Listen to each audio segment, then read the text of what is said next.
Hello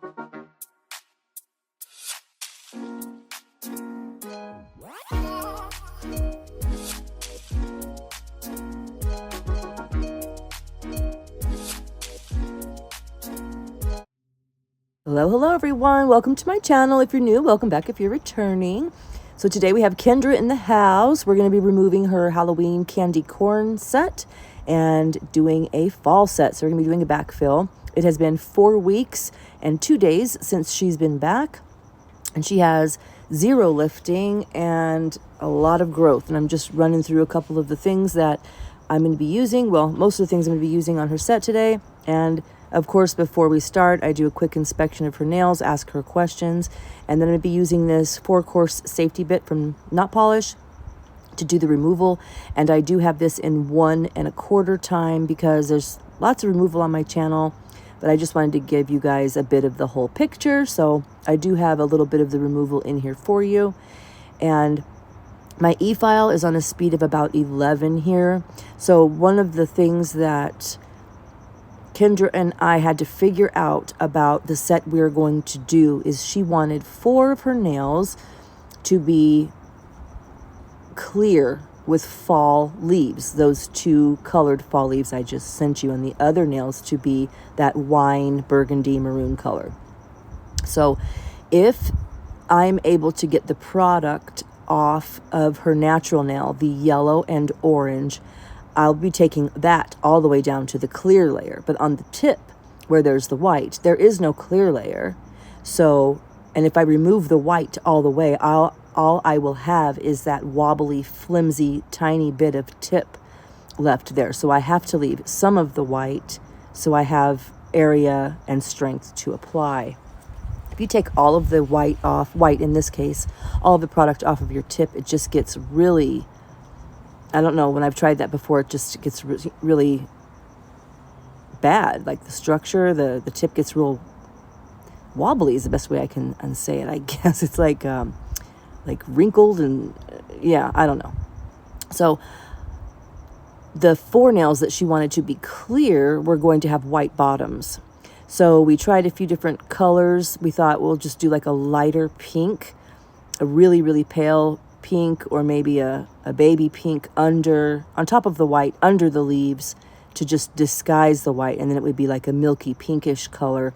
That just didn't, none of the colors really popped for us. So one of the first sets Kendra ever came to get from me, I mixed a fine hollow glitter with clear, and I've used that same glitter mix with her on a couple of her other sets because she loves hollow.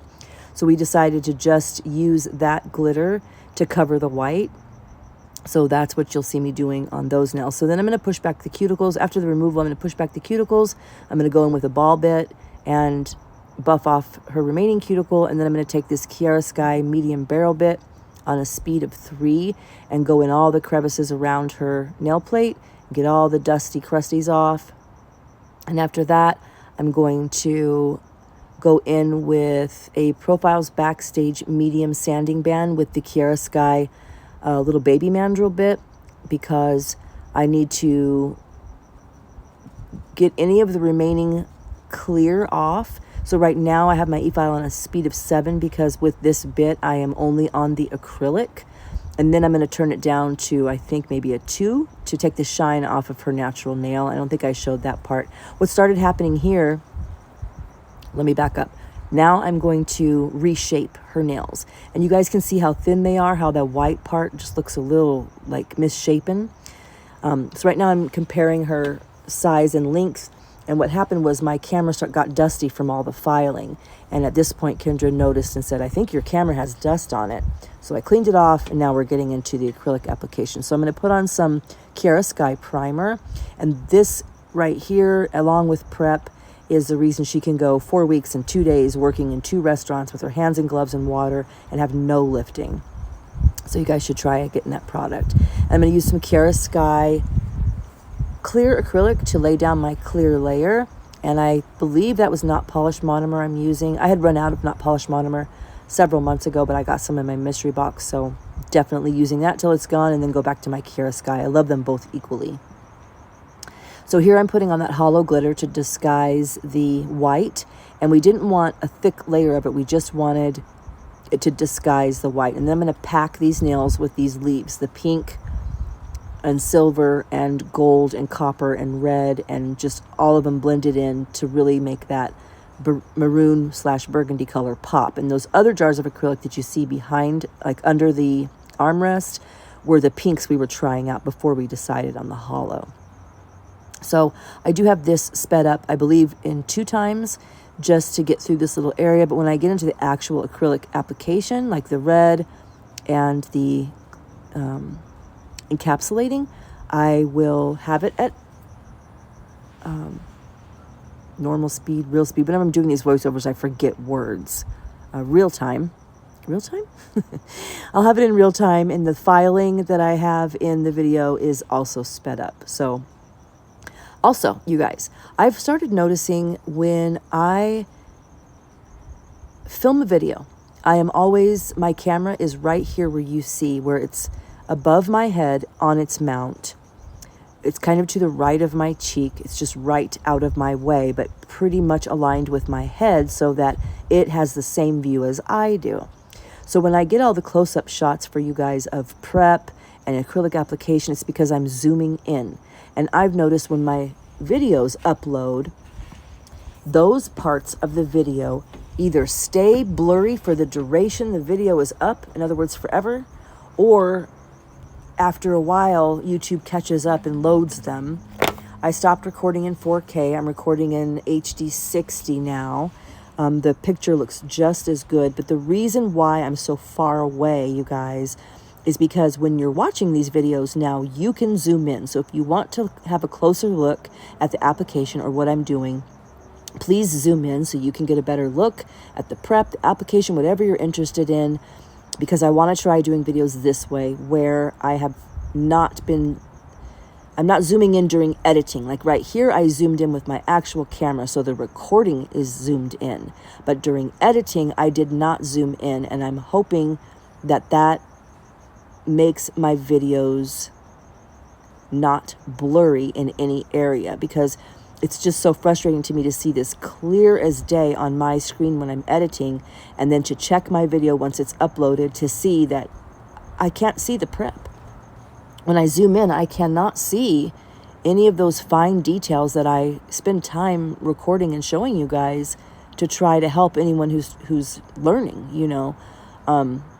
Yeah, it's real frustrating. So I tried this. You guys let me know what you think. If it's annoying to you to zoom in, if it's blurry for you. I've had some people, I've definitely asked, hey, is this video blurry for you? And they say, no, maybe it's your reception. But it's not blurry on my editing app, on my, I can't think of the frickin' name of it, iMovie. It's not blurry at all. It's not blurry on my original recording. It's not blurry on the recording I save. It's only blurry on the upload. And the other parts of my video that I haven't zoomed in aren't blurry. So it can't be my reception, because the whole video would be blurry. And other people's videos I watch would be blurry. So yeah, I'm just not down for spending all this time creating and posting blurry work. It's really frustrating. So you guys let me know if this was okay, if you could see well enough, and the parts you couldn't see I was maybe far away from, if you were able to zoom in and see well. I'd love some feedback on this little new setup I have here. So I'm going in with this burgundy color and doing her application. Again, this is in real time. That's the word, real time. And I'll let you guys watch.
So you guys, I talked about this last year, but for those of you that are new, I definitely keep my nail room. So I have definitely have an AC unit in my nail room. Sorry. I have an AC in my nail room because it's Arizona. Like, I couldn't be in there at all to function or have clients or anything. But I didn't have an AC. So during the summer months, I keep the temperature at about 74, which I find is absolutely perfect for acrylics. And if you don't know, when it gets cold, your acrylic takes longer to set. And when it is hot, it sets faster. And the temperature in your room and the temperature your products are resting at really create a huge, and I think because I live in such an environment that the temperatures are such an extreme, like at night, even in the summer, the temp drops 30 to 40 degrees when the sun goes down. Well, it'll be 110 and it's 75 at night. Huge temperature differences. So the temperature fluctuation of products I use can be huge, and it makes a major difference. And that was a real struggle for me when I was learning, because I didn't necessarily know that. I was teaching myself how to apply acrylics outdoors, and I started learning it was either July or August, which is literally 112 degrees, and I was doing it outside because the monomer smell was bothering people in my house. So needless to say, beads were hardening up on me instantly. I couldn't figure out why I couldn't do an ombre. It looked so simple. The concept was there. It seemed like my brush was doing the motion, but the beads just wouldn't blend. They would harden. So anyway, it was a huge revelation to me that temperature played a huge part in acrylics. So if you know, you know. If you didn't know that, though, it's a big deal. Also, pardon any background noise or me starting or stopping, because I am doing my voiceover outside, and we do live near a hospital. So sometimes helicopters will start up, and I don't know when, but there's kids inside and everything else. So anyway, temperature playing a major part in acrylic application isn't just the temperature of your room. So that's another thing I kind of learned when I was first learning in my spare room, when we set up like an exhaust system so I could work in the house, we'd have, basically that room kind of shut off, as in shut off from the rest of the house, the door closed and that kind of thing. And so the vents closed, so if our AC was on, it wasn't really reaching in there. And so, I would open the vents when I would go in there and turn on the exhaust system, but my acrylics would still have been resting in that room at around 85 degrees. So even if I go in there because I'm going to start doing a set or a client or a practice or whatever I was doing, and walking in and sitting down with the room cooling off for 10 minutes, that did not give my products time to cool off. So they would still be, at their resting temperature. So I learned to either prep my room several hours ahead of time. Well, that was when I was in the house. Then when I moved out to my salon, we had an air conditioning. So in the summer, I just keep the thermostat set at 74. So my products are always resting at that temp. So whenever I go in, I don't have to wait for my products to cool off or warm up. And in the winter months, I have a space heater that also has a thermostat, and I keep it at 74. So just know that if you have an area where you keep your acrylics and you're cooling off or warming up the room according to the season and temperature, that you need to let your products have time to get to the correct temperature so that they work well, which I have found to be between 72 and 74. They always work perfectly for me.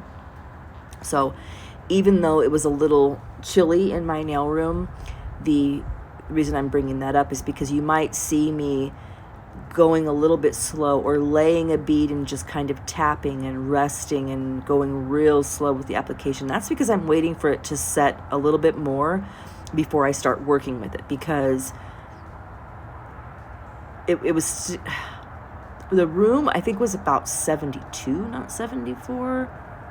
But also, when you are working, you don't want it too warm in there. Like, even though the temperature in the room said 72 or 74, whatever it said, to have a heater blowing, it can get hot, like warm on you, like, oh, turn that heater off, because it's not actually cold enough here to have a heater on, but I need a heater on to keep the temp level in the room, if that makes sense. So neither of us wanted the heater blowing at all.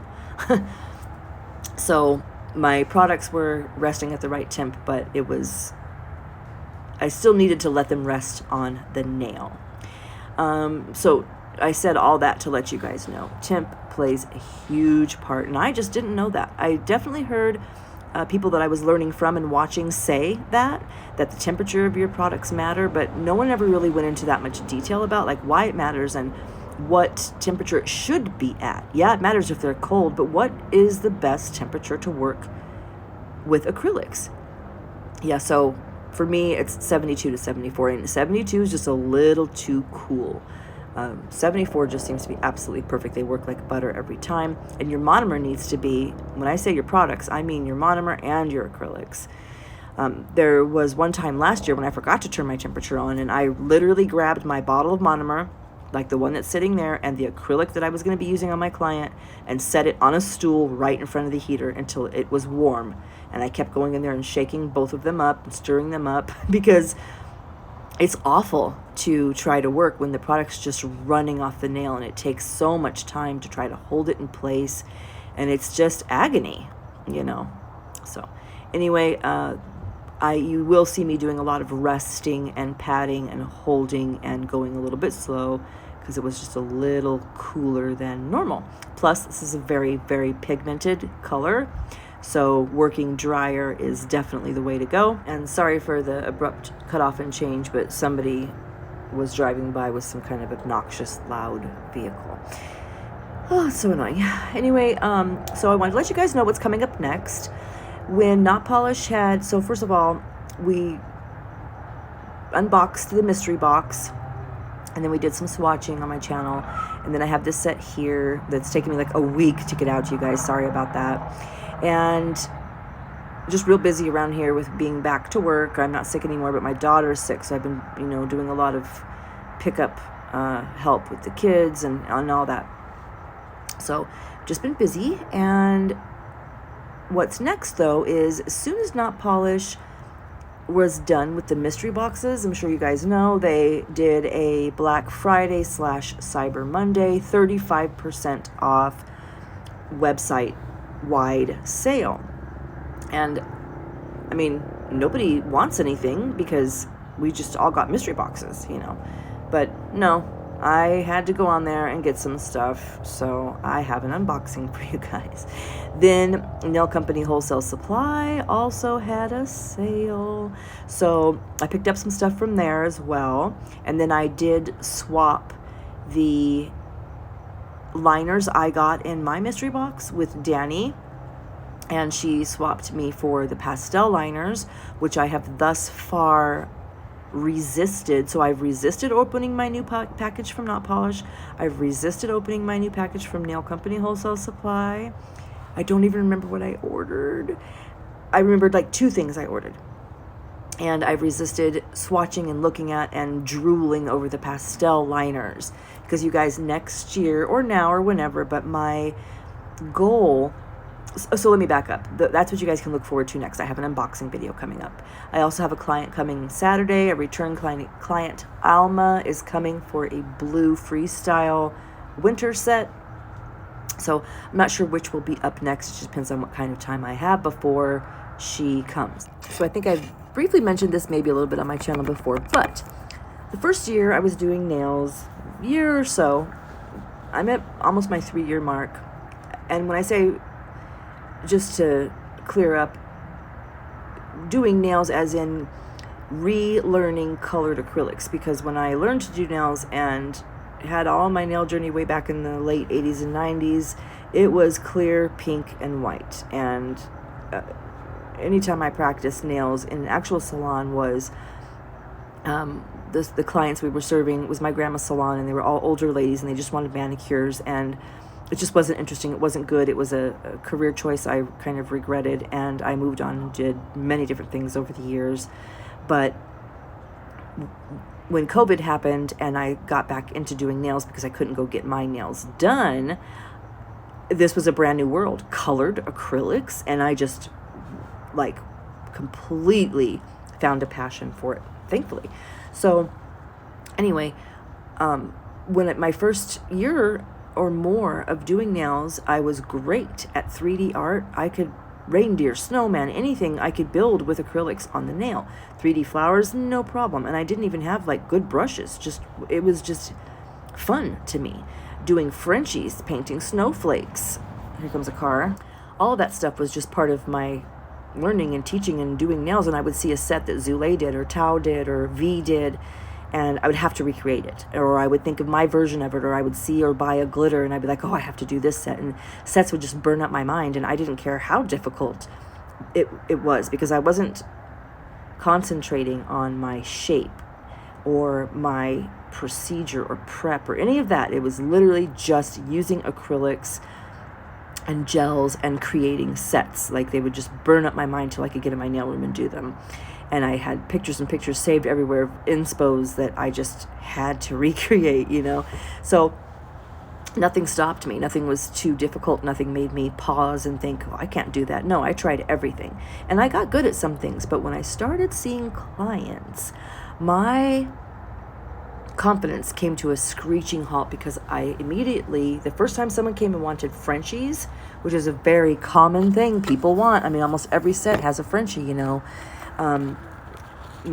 I started getting really insecure and thinking, someone is sitting here paying me money. And if my all 10 Frenchies aren't the same, don't have the same curve, if the lines don't start at the same on each nail up the sidewall, if the curve, the smile line of the Frenchie isn't at the same level on all 10, like, I just started getting nervous. And so I said, no, I can't do that. I can't do any hand painting. And I can't. If someone wants me to draw a character, a butterfly, a flame, not happening. My hand is like I'm wearing a boxing glove. It's just like a big hard piece of rubber. My hand does not move in that manner. I'm not artistic. I cannot draw on paper, and certainly not on nails. No, not even a flame. No, it's not easy. Just flick the brush. No, my hand doesn't work that way. But I can draw hearts, flowers. Like, if I look at some of my older sets that I created, I was like, what the hell? There's, like I said, 3D arts, sugaring flowers, all kinds of things that I can do. And Frenchies were easy. So anyway, I stopped doing all of that with clients because I just got insecure, because it's, like I said, someone paying me and someone counting on me, and I did not want to sit there and hold my breath and, perhaps not give them something spectacular. Like, I want to have confidence in my work. And so I started saying, here are the things I can do, and here are the things I can't do. And part of the things I said I couldn't do were any hand painting, Frenchies, flowers, none of that. No, I don't do it. No one's asked me for 3D, so I've just gotten out of practice. But you guys, I have liners now, because I kind of gave a lot of that stuff away because I wasn't using it. And so I've got myself a nude set of liners. Oops, I just blew what was in one of my packages I'm unboxing. Sorry. I have the disco liners. Now I have the pastel liners now, and that's why I'm excited to get those things. If you guys have been watching, you might be wondering why I'm interested in liners when I don't do that. Well, next year, I don't really do New Year's resolutions, because I think that sometimes we set ourselves up for failure if we really, really, really hold on to that. But just because it's kind of a reset, I say next year, or now, whenever, I'm going to start getting back into that. I'm going to start saying yes to clients when they ask me for that, because I can do it. I can. So I'm going to get back into it. I'm not going to be afraid of any of that stuff anymore, and I'm going to have the tools to do it. So, in case you're wondering why I have got any of that stuff, that's why. So you guys can look forward to that and seeing my trials and tribulations and failures and successes and all of that. So we are into encapsulating now, and Kendra wanted these, I wanted to say butterflies, that's why my mouth has stopped, fall leaves, really packed in. And at first I thought she wanted them ombre, which she did tell me she didn't want any ombres, but for whatever reason I just thought she meant of the red, that she didn't want another color on the red, or any glitter on the red, or any nude on the red. I don't know why, but she meant she wanted solid glitter nails. And I think we did pretty good disguising the white. I think on some of the nails you can see a tiny shadow of a little bit of creaminess under there. But for the most part, if you just glance at this set, if you look at this set, they look like clear nails. So I think we did a pretty good job. And the hollow glitter I did end up using around the edges, because you can only get these leaves as close to the edge as you can get them, as close to the cuticle as you can get them. And, you know, by packing them in, their edges still have to match the shape of the nail. So in the little blank spots, I did go in and use that glitter in other spots, not just on the white, and it ended up really giving them another little shine, a little speckle of light because of that hollow glitter. And it's a really, really fine, just the finest glitter I've ever seen. I don't even know where I got it, but I'm glad that I still have this mix for her. She likes it on lots of her sets. But I think they came out pretty good. And after this encapsulation, we're going to get into filing, so I'll be back.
All right, so we're getting ready to get into the filing here, and I do have this sped up 2 times because it can be a little tedious. So this is how the application only is looking, and some of the clear nails are a little thickety thick.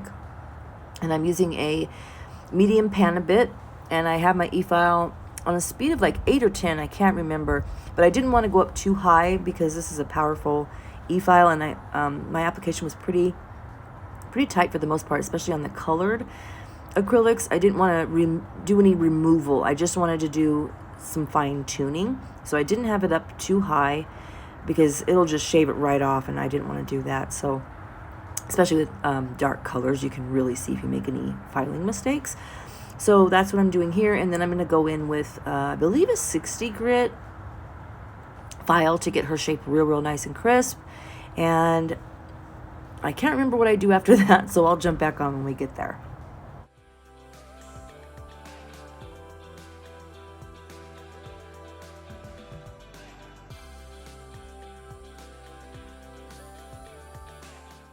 Okay, right. I knew there was a little something. So after I sealed the cuticles, I did want to look underneath her set because of this. She had white under there. She's had a few weeks growth under there. So I did want to do a little cleanup under the nail. I always check this, but I don't always show you guys this. So I just wanted to give you a little glimpse of what the nails look like underneath and how I might go in and, you know, clean them up under there. And if I have the nail upside down and I see any shape differences, like right here, where I can clean up any of her shape from the bottom, I'll do that as well. So now I'm going to go in with this 60-60 and, like I mentioned, refine her shape. And I think after this, I think I did a finer grit to make sure there were no scratches and maybe some buffing, but I don't think I showed that. I think right after this we get into top coat, which I did use Gloss It from Not Polish. And then we go into pictures of the final look. So I hope you guys enjoyed this video. I'm going to jump off here, let you guys watch the rest. And I want to thank you guys for being here. I want to thank you for subscribing. We got a lot of new subscribers. I want to thank you guys for all the views on the last fall set. You guys, I cannot believe that. They're just incredible. And all the new subscribers, you guys, welcome. Thank you for being here. If you aren't subscribed, it's free. Hit the subscribe button. We're going to be doing a giveaway at 1,000. And it's going to be a whopper. It always is. I do great giveaways. You guys can go back and watch them, the other ones I've done. And yeah, welcome. Thanks for being here. And thanks to all my OGs and day ones and everyone for watching. I appreciate all of you guys. And I'll see you guys in the next one. Bye.